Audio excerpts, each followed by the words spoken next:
in the building. I think I'm unmuted now, right? You are. How are you doing, my friend? I'm doing well. I'm doing well. I'm sorry to be a little bit late. I'm trying to understand the internet. I should know this stuff more by now. No. Late 20s, right, Noah? Late, hang on, 27, mid to late 20s. No, I'm Ooh. old as fuck. No, but you're right on that midline. You're right. When it's a 7, I don't know what you put that in. Do you put it in the mid or do you put it in the late? I think you put it in the late unless you're in denial, in which case you lie to everybody around you and pretend like you're still young, which is what I'm doing if you've seen me on stage. Well, I mean, you can't be too old if you're doing a world tour. And by the way, we got people in the chat right now who are going to see you tonight, Noah. So that's pretty cool. Oh, thank you guys so much. Anybody coming to the show, thank you so much. Fellow Chelsea fans, please wear a jersey. I will shout you out. I remember putting my Chelsea jersey on in London at Wembley, and I got booed, and it was the greatest moment of my life. I was so stoked to finally finally see people from London booing me for being a Chelsea fan. It was beautiful. So come out and support the team with me. Beautiful. And of course, you'll be in London again in August, correct? Yes, we'll be in London in August. We'll be in the UK for a run out there, which I'm excited about. I hoping to get to one of the preseason games where we still have some hope. I'm looking forward to catching a game out in London if I can. No, and not to, just rush right into a Chelsea chat, but obviously, you got a show tonight. You got a busy schedule. We picked a mighty fine day to chat, didn't we? Dude, it was crazy. I was yesterday, knowing that I had this coming up, which I've been looking forward to for a while. So thank you for having me on. I really appreciate, what you do and your takes on Chelsea. You clearly know a lot about the team, the organization, and I feel like you have a very non-reactive viewpoint on things, which I feel like is cool. Sometimes, Noah. Sometimes you well, catch it's me hard on. with this team to not react, and especially yesterday, I looked at the news and I just let out this deep sigh, and I hadn't felt, I was disappointed since when the morning I woke up and found that Tuchel was let go. So yeah, we picked a great day for it, and I want to disclaim real quick: I am a Chelsea fan. I'm not an analyst, and I'm not I'm not an expert, but I love the team. I've been watching my whole life, and I care a lot about the squad and the club. So I was excited to come on and talk to you about it. Yeah, and of course we'll dive into the news, primarily, but just to do a little background, like I've had the fortune of now speaking to you a little bit privately, and I know you told me you don't miss a game. So for people who are maybe new to you as the fan, know your music, but are new to you as the fan, quickly, how did you become a Chelsea fan? And then just tell people, just how deep your fandom runs now. Yeah, I mean, it's probably the single greatest passion of mine outside of music, is this team. I haven't missed a game since 2009, when I started watching when I was 9 years old. My neighbors in Stratford, Vermont, spent time in England, and they lived next to Frank Lampard, and so they would come back to Stratford in the summers, and they'd be wearing their Chelsea jerseys, and we'd play FIFA, and they'd always be Chelsea, and I was, I growing up in Vermont, New England sports, are so Boston centric that I was 2 hours away from Boston. So I kind of never felt like I had this crazy, I didn't have like a crazy relationship with the Boston sports teams. I kind of always felt like there's no Vermont. I think we had a semi-pro basketball team at some point, but we didn't really have like the Vermont team. And so I was kind of looking to be a fan of a sport. I love sports. I played soccer my whole life, and Chelsea kind of became like my heart and soul as like this one team that I would support. And I'd wake up, every morning for the games. My mom would pull me out of school for Champions League games. I haven't missed a badass mom. Yeah, my mom's a badass. She actually is. She and I were like the Chelsea fans together in the family. Like we would watch every game together. She told me she would only let me, I could swear when we watched Chelsea games, and we would like fake British accents and swear and swear at the TV, swear at the other team, swear at our team. We just like our relationship got really strong together watching Chelsea. And I think that's part of why I love it so much, because it reminds me of like the simple times with my mom. It's the team is like, I truly feel the emotions of how the team is doing. Like when I was in Europe touring a year and a half ago with Dermot Kennedy, the games were at 5:30 or whatever, 6:30. And when we would lose, I would go on stage and I'd be upset, and I would have a bad show because I would be so upset about how we did. And when we would win, I'd have a great show because I was so pumped. And so I had to kind of like really keep an eye on my emotions before shows. But I wouldn't miss a game. So it's been years and years of supporting Chelsea. And as you guys all know, a lot of hardship, a lot of huge successful moments, a lot of craziness and unpredictability. And that's just life as a Chelsea fan. I mean, they really take it to the next level when we say live and die with the club. I mean, this is truly a blood pressure test every day, but I can't get over that pastime you have with your mom. I saw the video of course, you taking your mom to the Grammys. It was an amazing, wholesome video and just whole moment. But now having that Chelsea background, that's just extra cool. So yeah, Yeah, we used to write for Chelsea in America, or we used to write for a magazine, a Chelsea magazine.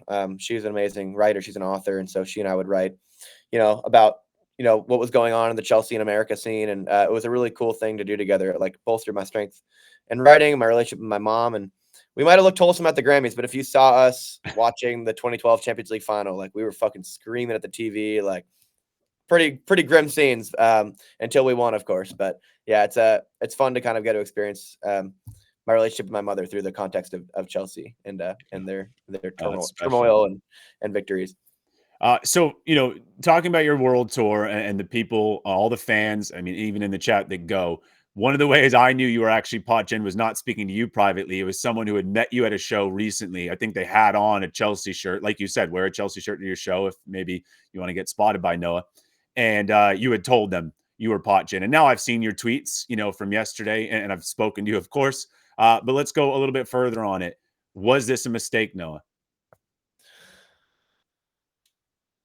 I think it was I think it was a mistake. I do. I think that, of course, we had some really grim results and like we looked a little lost. I think it's unfair to not consider the context of our injuries. When we're thinking about how Poch did this year, I think we didn't have a full strength squad for it felt like any of the season.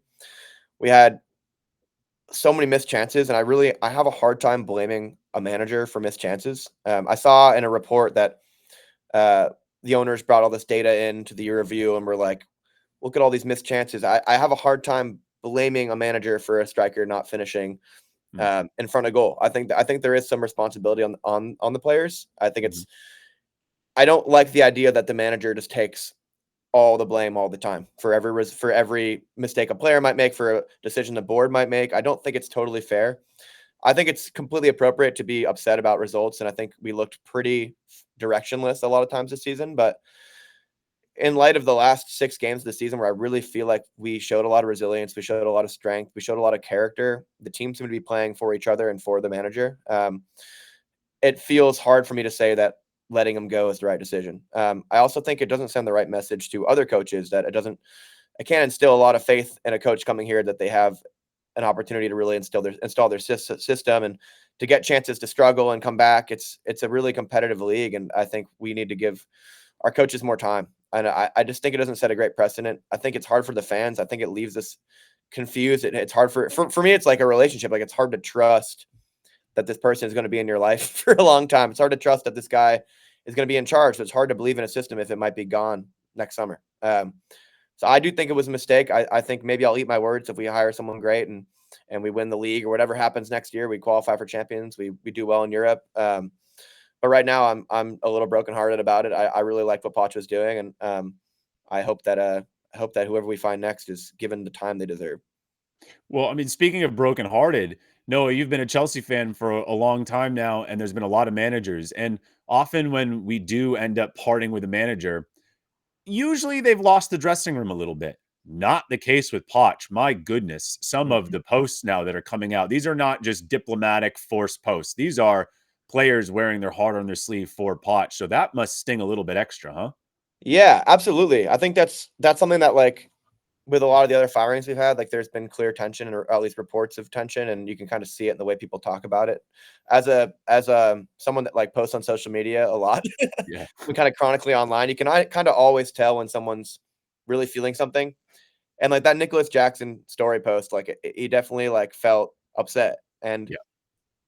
it just it just feels like we were clicking, and it felt like a player like Jackson, who I really believe in. And as a Chelsea fan, you just get used to these strikers that come in and with like big price tags. There are a lot of reputation and potential, and then like you kind of watch them and you root for them every week, and they're struggling, and you just want them to do so well. And a lot of times it doesn't work out. Like Fernando Torres for me, like one of my favorite players ever, and Yeah. watching him struggle, it was like painful for me, and it didn't really work out, and he left, and I feel like he wasn't ever really able to reach the potential. But I do feel like Jackson is somebody that is going to get there and is going to be a great player. And so to see him upset and to see him kind of lose a manager who he kind of felt confident under is hard for me to accept. And I hope that it doesn't translate on the field, obviously.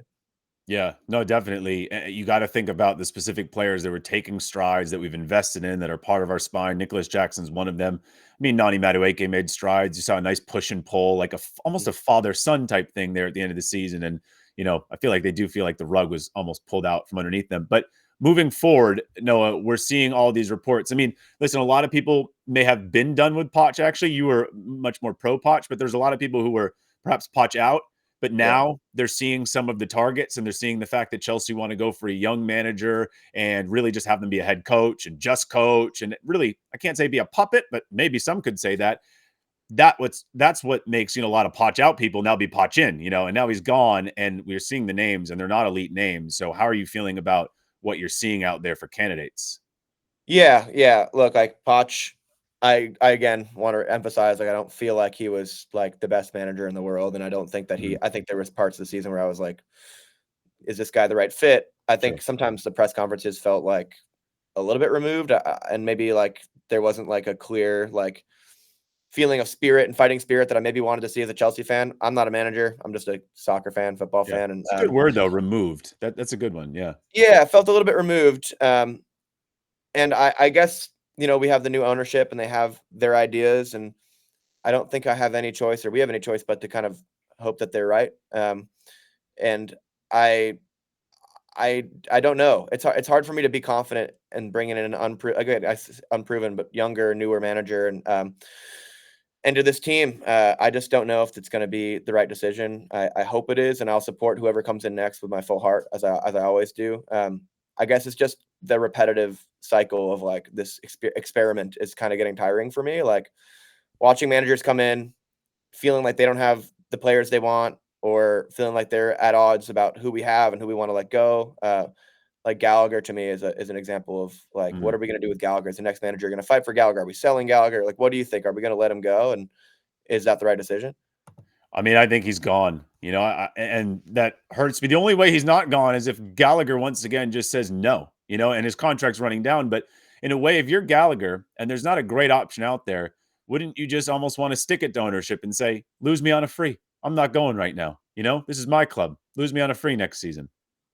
Yeah, I could see that. I mean, I think he's a great player, and I think he cares a lot about the team, and he plays for the badge. And I just love guys who fight for us like that, and I hope that we keep him. Yeah. And whatever happens, I think we have a great squad, and I think that if we can kind of continue to capture the momentum and the potential of the players that they were showing at the end of the season, I guess it also brings up the question of like, what is the manager's role now? Yeah. Like, is it as I'm asking you because I want to know your thoughts. Is it as important like that they are this like system manager? Do they kind of like take these players and have them reach their potential? Is it the ownership that's pulling the strings and tinkering, or like what do you see as our next manager's role being like day to day? Well, I mean, it's a great question because we literally just had some report. It was from Nick Purwall, who's pretty credible, and he said that the manager, and I should just call him a head coach because he's not a manager anymore. It's a head coach that we're Mhm. looking for, but they're going to have to be on board with the directors. Sometimes the quote was on the pitch coaching or whatever. I'm paraphrasing, however they termed it, but the directors are not just choosing the players and also telling the manager, head coach, that Gallagher's going for pure profit and the Chalaba is going for pure profit and then Motson's leaving. But they're also just kind of designing the team. Now, I want to get your take quickly on what we're doing in South America. Like, does it excite you? Because, you've been a fan for a while. So, like, we're getting these wonderkins, right, of Paez and Esteval, and that's exciting, right? But just long term, we're putting so much into them and Palmer and Nkuku and other players like Jackson. Maybe we bring in a striker that it's almost like we're designing how the formation is going to need to be anyway. We've put a lot into Caicedo and Enzo, but it's almost as if our 10, right, our central attacking midfielder is going to be one of Palmer and Nkuku or Esteval or Kendry. So I feel like it's all down to just bringing in a coach that is okay with that can just coach them in their places, not a coach coming in and saying, this is what I'm going to do. I'm just going to, reinvent this thing. The guy's got to come in. Antonio Conte once had that quote about a coach is like a tailor. They're supposed to fit to the body, if you will, fit the suit to the body. Now he was a total hypocrite because then he would always moan about not Yeah, getting the players he wanted, but that you got to love him at the same time for just his passion, right? right. But we're clearly just bringing someone in who is okay with what we have and will almost be told the formation almost that he needs to play. So makes me a little bit nervous, Noah, because then they just can't spread their wings how they'd want to. Yeah, that's a good point. I think it's that kind of helps. That inspires the search, right? Like if we're looking for somebody that's going to be less of like a somebody that wants to have control over who comes in, who comes out. Like if we know that it's going to be someone that just is going to come in and act the system that we're kind of building these players around, like you said, um, and can connect with the players. Like they almost need to be. I almost feel like being a good player coach, player manager is as important as being like a tactical manager now, Yeah. especially if we're creating a system around these players that we're purchasing, these investments we're making. Like you need somebody to come in that is going to kind of like fulfill those goals. I think some transparency on that would be nice. I feel Yeah. like when I see a coach come in, I'm like, oh, he's going to bring in this system, or he's going to bring in what he did with this last team. And like you look at these coaches and you're like, what did they do with this team? What did they do with that team? Like at the end of the day, it's going to be what the Chelsea team is going to be different from what they were doing in the past. And if it's the ownership saying this is how we want to play, then let's play like that and see if they're right. I think it's just hard when coaches come in and you expect them to bring something, and then it doesn't happen because they're trying to fit into the mold of this Chelsea program. So I'm fine finding somebody that wants to do that. I think just having the transparency from ownership to the fan base, being like, this is how we want to play, seeing that on the field, and feeling like there's some clear data to suggest that it's working would be nice. I just feel a lot of times as a Chelsea fan this year, I've felt confused about who Yeah. we are, where we're going, what we want to do. Obviously, we want to win, and of course, it's an experiment. Sure, there's new ownership, but I just feel like there's a lack of clarity from ownership to fans about what we're supposed to be as a team. Potch in or potch out, whatever it is. Like I think that transparency is needed for me as a fan. I can't speak for everybody, obviously, but I would like to know where we're going and what system we want to play, and who's going to do that the best.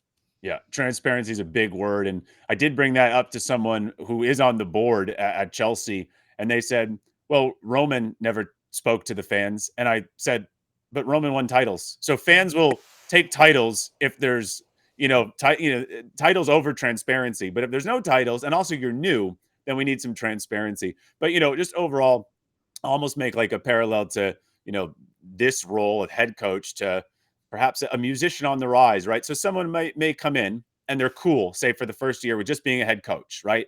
He knows that his job is just to come in, take the players that are there, coach them up, and move this thing forward. Cool. But Noah, if you do well at Chelsea, an ego is going to come, right? An ego is going to come. You, thank God, you still look like the guy and act like the guy from Vermont. But just naturally, you start off wholesome of just writing songs, performing them, and then you go on a world tour. And some, not you, of course not, but some will then start to be like, well, look at this. Look at all these fans. The same way a head coach a year from now might be, well, wait a minute, look what I've done with this young team. And then they might start feeling, oh, now I want to say.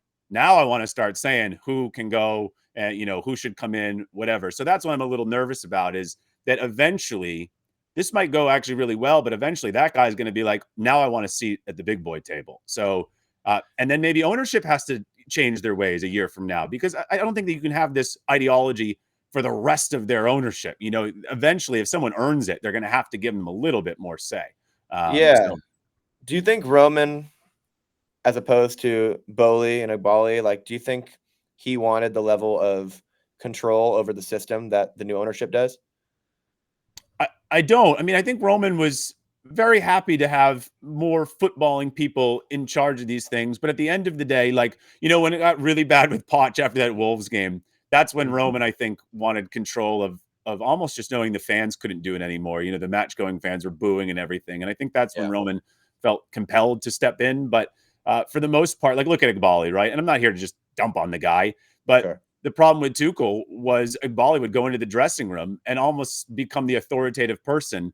And, even though he's a finance major, Igbali, right, and a business major, not a footballing major, he Yeah. just has an ego that just kind of goes into all walks of life, where Roman knew. I mean, look when we won the Champions League in 2021, right? Look how like bashful and cute Roman looked. I Yeah. mean, I'm not going to talk about the other walks of life, but like, he knew that he's not the football guy, so he knew his place in that regard. So, Yeah, there's almost like an ego like, of course, Roman had an ego for sure, like, he yeah. wanted to win, and he loved winning, and he would let people go pretty quickly if they didn't succeed, but it felt like there was at least some consistency in his principles about it. I think it's hard to not see this as, like, these 2 guys come in, this ownership comes in and, like, start, like, letting their egos and their like data driven ideas like kind of direct where we go. And it's hard to kind of as a fan buy into that, especially without any like major success, really. I mean, sure, success, but not the success that we're used to as Chelsea fans. So it's hard to think that the ownership aren't the ones that are kind of like causing the tension. I don't want to suggest that's true. I don't know. But it's hard to say like what it's hard to look at whatever manager comes in next, knowing that they're just going to be a mouthpiece for this ownership. And it's hard to have faith in that without knowing what the ownership really knows or what they're really about or what they're really trying to do here. It feels, I guess I just feel confused about our direction. And I feel concerned that any manager is going to come in and really make a difference with the way that these two guys seem to want to control things and want to make things work their own way without knowing if it's going to bring results. Speaking of Iqbal and speaking of Gallagher, there was a funny little back and forth on Twitter where it was, I'll change the first line, but it was, I love my Chelsea, but it's the season of mistakes. And I saw Iqbali, but he forgot that I existed. And that's as if you're Conor Gallagher. That's from the point of view of Conor Gallagher. So That's great. Yeah. Well, actually, Iqbali has not forgot Gallagher existed. He just would like to turn him into pure profit. So no, just a couple questions that are crossovers of Chelsea and your career, and then I'll let you go. One more thing before I go. I just saw a comment in there that's talking about the NBA, and I think it's kind of an interesting comparison. Like the idea of bringing in a lot of times, NBA teams will bring in, coaches that have done really well with less players, or coaches that have done really well with like a lot of injuries, or teams that haven't necessarily won the championship or gone to the playoffs, but performed really well and had a great system. And I do think maybe that's how ownership looks at this. Like they see it from an American sports view, and it's not. As you get better in football, and I'm sorry, I feel weird calling it football. It's this weird thing where if you call it soccer, you sound like an idiot, and you call it football, you sound like a poser. So I'm just going to call it football. Whereas as you do better in the Premier League, you get more games. The world changes at those top levels. It's not in the NBA. You have the same amount of games for every team every year. Right. The world changes. It's not the same thing. Bringing in a manager who's succeeded with Bournemouth or who succeeded with Leicester in the championship isn't facing the same amount of pressure or the same amount of workload, the same circumstances as a manager at the top level. So I don't think it's not A to B comparison. You can't just bring in somebody expecting that they're going to do something great because they're not used to that situation. So I think experience in higher leagues, experience with winning, experience in Europe, like I think that's really important. So I think looking at it like from an NBA, like guy's a great tactician, let's bring him in. It's not always going to work that way. I just wanted to say that because I really liked that comment that somebody left up there. 100%. And to go back to what you earlier said, it also really means that if we're getting a young coach, fine, they're young, but they got to have the personality for it. Because coaching at Ipswich or coaching at Leicester is not the same thing as Chelsea, and you could get swallowed up if you don't have the personality for it. So absolutely. What do you think about Fabregas? Yeah. Well, see, I can get crazy about that one. I could be convinced because I know he's got the personality. Okay, very quickly, what Chelsea player do you feel like would most like your music, and then also maybe least like your music? That's great. I could see Cucurella vibing out.